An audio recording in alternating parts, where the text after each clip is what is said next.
तो last lecture में हमने डिस्कस किया था ब्रांचेस ऑफ फार्माकोलॉजी, ठीक है। अब इस लेक्चर में हम देखेंगे nature and sources of drugs. जो ड्रग्स होते हैं उनके नेचर और सोर्स, कहाँ से उनको ऑब्टेन किया जाता है, इसके बारे में हम इस लेक्चर में डिस्कस करेंगे, ठीक है। तो देख लेते हैं। द ड्रग्स और medicine used today for treatment of sick persons are obtained from different sources.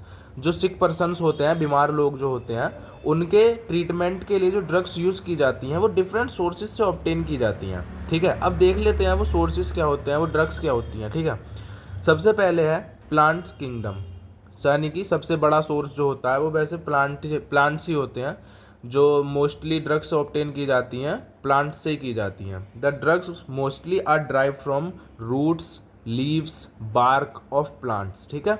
जो रूट्स होती हैं, लीव्स होती हैं, बार्क्स होती हैं प्लांट्स की, उनसे ऑब्टेन की जाती है, उनसे ड्राइव की जाती है ड्रग्स ज़्यादातर, ठीक है।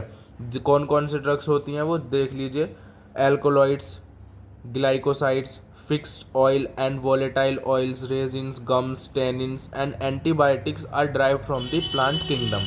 ये ऐसी चीज़ें हैं जो प्लांट किंगडम से ऑब्टेन की जाती हैं, ये सभी ड्रग्स हैं। तो एक बार देख लेते हैं इनके बारे में। सबसे पहले देख लेते हैं एल्केलॉइड्स के बारे में, ठीक है। सब इम्पोर्टेंट है ये। एल्केलॉइड्स क्या होते हैं? वाइट क्रिस्टलाइन सब्सटेंसेस होते हैं, क्रिस्टल होते हैं ये, ठीक है, वाइट होते हैं, क्रिस्टलाइन सब्सटेंसेस होते हैं। तो एल्कोलॉइड्स जो होते हैं वाइट क्रिस्टलाइन सब्सटेंसेस होते हैं, ठीक है। कैसे होते हैं? क्रिस्टलाइन होते हैं, यानी कि सॉलिड होते हैं। लेकिन the alkaloids which do not contain oxygen, जो एल्कोलॉइड्स ऑक्सीजन कंटेन नहीं करते हैं वो नेचर में लिक्विड होते हैं, ठीक है। जो ऑक्सीजन कंटेन करते हैं वो क्रिस्टलाइन होते हैं और जो ऑक्सीजन कंटेन नहीं करते हैं वो लिक्विड होते हैं। The alkaloids are mostly insoluble in water, water में इनसॉल्यूबल होते हैं। And are soluble in alcohol, alcohol में सॉल्यूबल होते हैं। और जो इमिसिबल सॉल्वेंट्स होते हैं उनमें भी एल्कोलॉइड्स सॉल्यूबल होते हैं। इनका एग्जाम्पल देख लेते हैं एल्कोलॉइड्स का। क्विनीन होता है, ठीक है, ये सिंकोना प्लांट होता है, उसकी बार्क से ऑब्टेन किया जाता है। मॉर्फिन होता है, ये तो आपको पता ही होगा, बहुत नॉर्मल सा है, पॉपी बोल देते हैं पापावर सोमनीफेरम प्लांट को, उससे ऑब्टेन की जाती है। एट्रोफिन है एल्कोलॉइड, स्ट्राइकनाइन है, निकोटिन है, ये टोबैको प्लांट से ऑब्टेन की जाती है। तंबाकू का जो पौधा होता है उससे निकोटिन प्राप्त की जाती है, ऑब्टेन की जाती है, ठीक है। ये एल्कोलॉइड्स होते हैं, ठीक है। एग्जाम्पल इंपॉर्टेंट है, याद कर लेंगे। आगे देखते हैं ग्लाइकोसाइड्स क्या होते हैं। ग्लाइकोसाइड्स जो होते हैं ये ऑर्गेनिक कंपाउंड्स होते हैं, ठीक है। Formed when a sugar molecule binds to a non sugar group, यानी कि जब कोई शुगर मॉलिक्यूल किसी नॉन शुगर मॉलिक्यूल से बाइंड होता है तब बनते हैं ग्लाइकोसाइड्स, ठीक है। तो और ये कौन से बॉन्ड के थ्रू जुड़ते हैं, आपस में बाइंड होते हैं ग्लाइकोसिडिक बॉन्ड के थ्रू। अब देख लेते हैं इसका एग्जाम्पल। ये बहुत कॉमन सा एग्जाम्पल है, आपको पहले से भी आपने सुना होगा, पढ़ा होगा। डिजिटॉक्सिन इन डिजिटैलिस, ठीक है।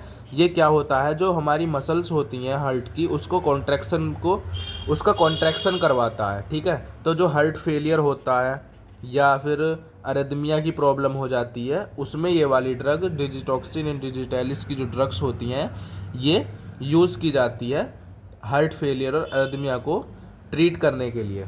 इसका रीज़न भी आपको पता होना चाहिए, क्योंकि जो हार्ट वेसल्स होती हैं उनका कॉन्ट्रैक्शन कराता है ये, ठीक है।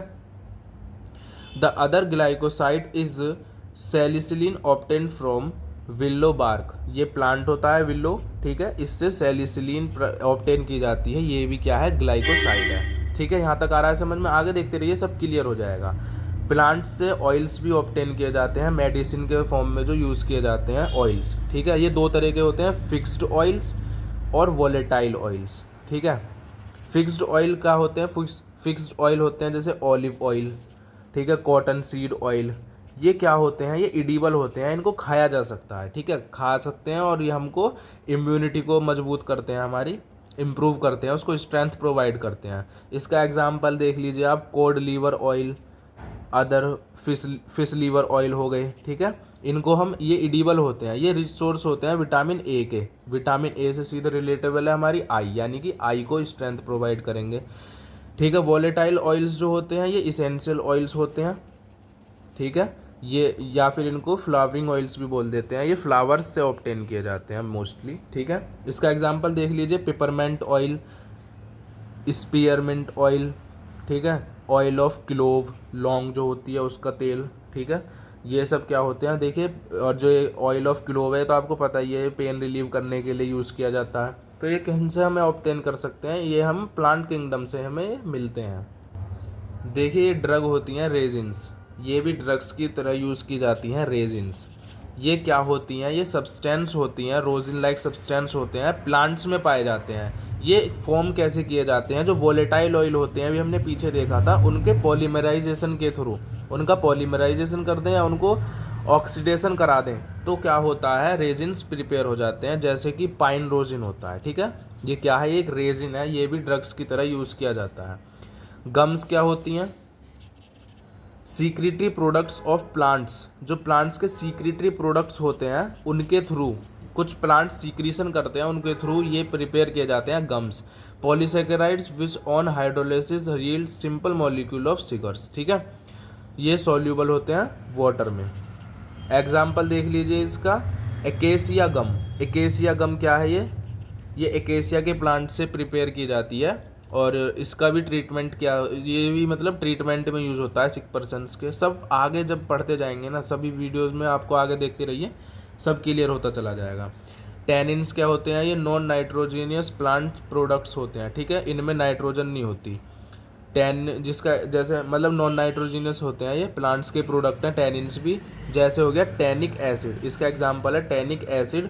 ये क्या होता है, जो ओक ट्री होता है उससे प्रिपेयर किया जाता है टैनिन। ठीक है, टैनिक एसिड। ये क्या किया जाता है, ये किसके ट्रीटमेंट में, जो बर्न्स हो जाते हैं, कहीं जल जाता है, डायरिया होता है, उसके ट्रीटमेंट के लिए टैनिक एसिड यूज़ किया जाता है। ये टैनिन्स होते हैं। ठीक है, ये भी इंपॉर्टेंट हैं टैनिन्स, ये आपको क्लियर होने चाहिए। आगे जब आप पढ़ेंगे तो ये वर्ड्स आते रहेंगे टैनिन्स, आप वहीं पे कंफ्यूज हो जाएंगे क्या होते हैं तो प्रॉब्लम होगी। फिर आते हैं एक बार नीचे देखिए, एंटीबायोटिक्स दी हुई हैं। जो एंटीबायोटिक्स हैं ये क्या होते हैं, ये सब्सटेंस होते हैं, प्रोड्यूस किए जाते हैं, ड्राइव किए जाते हैं लिविंग ऑर्गेनिजम्स से। ठीक है, एंटीबायोटिक्स ये किस लिए यूज़ होते हैं एंटीबायोटिक्स, अभी आगे हम इसको और ज़्यादा अच्छे से भी पढ़ेंगे, लेकिन अभी देख लेते हैं इंट्रोडक्शन इसका। ठीक है ना, ये बैक्टीरिया को किल करने के लिए यूज़ किए जाते हैं एंटीबायोटिक्स, या जो डिसीज़ कॉजिंग ऑर्गेनिजम्स हैं उनके मल्टीप्लिकेशन को प्रिवेंट करने के लिए, उनके मल्टीप्लिकेशन को रिस्ट्रिक्ट करने के लिए भी एंटीबायोटिक्स यूज़ की जाती हैं। जैसे कि पेनिसिलिन, ये एक एंटीबायोटिक है, बहुत कॉमन है, पेनिसिलियम नोटेटम से ये डिराइव की जाती है। ठीक है, एनिमल किंगडम वाले और देख लेते हैं, एनिमल किंगडम से भी क्या होते हैं, ये ड्रग्स ऑब्टेन किए जाते हैं। सोर्स एनिमल भी हो सकते हैं ड्रग्स का। जैसे इंसुलिन जो होता है, इंसुलिन जो होता है जो ह्यूमंस में दी जाती है जब डायबिटीज़ वाले पेशेंट्स को, तो वो कहाँ से मिलती है, पिग होती है, और जो ऑक्स है, ठीक है, पिग, ऑक्स, सीप, ठीक है, गोट हो गई, इनके पैनक्रियास से ऑब्टेन की जाती है इंसुलिन। ठीक है, डायबिटीज़ को ट्रीट करने के लिए यूज़ होती है। एक सोर्स और होता है सिंथेटिक ड्रग्स जो होती हैं, यानी कि सिंथेटिक सोर्स, केमिकली लेबोरेटरी में जो ड्रग्स प्रिपेयर की जाती हैं वो वाली होती हैं इसमें।